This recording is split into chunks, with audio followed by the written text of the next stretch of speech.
أعوذ بالله من الشيطان الرجيم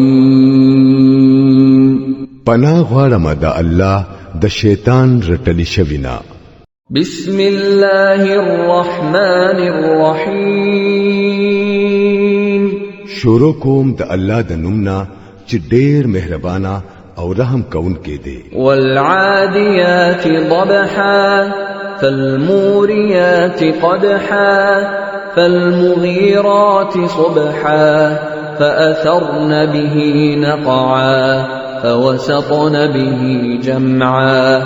قسم دې په هغه اسونو چې پرشار کوي منډي وهي، بیا د خپونا بصري غرزوي، بیا سحر وختي حمله کوي، بیا په دې موقع دوړي الوزوي، بیا په دې حالت کې د وی ډېر مینس د ورننوزي. ان الانسان لربه لكنود وانه على ذلك لشهيد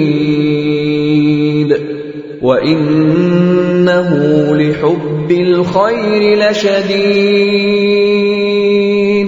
حقیقت دا دی چې انسان د خپل رب ډیر ناشکر دی او هغه په خپل پدې باندې گواه دی او هغه دا مال او د دولت په مینه کې سخت راګیر دی. افلا يعلم اذا بعثر ما في القبور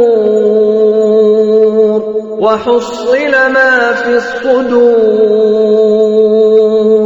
ان ربهم بهم يومئذ لخبير. نو آیا هغه ته هغه وخت معلوم نه دی چې په قبرونو کې سپټ دی هغه به راوستلی شي او په سینو کې چې سپټ دی هغه به را بهر کړی شي او د هغه جاج به واغستلی شي. یقینا داغوی رب په دغه ورځ داغوی نه خبر وي.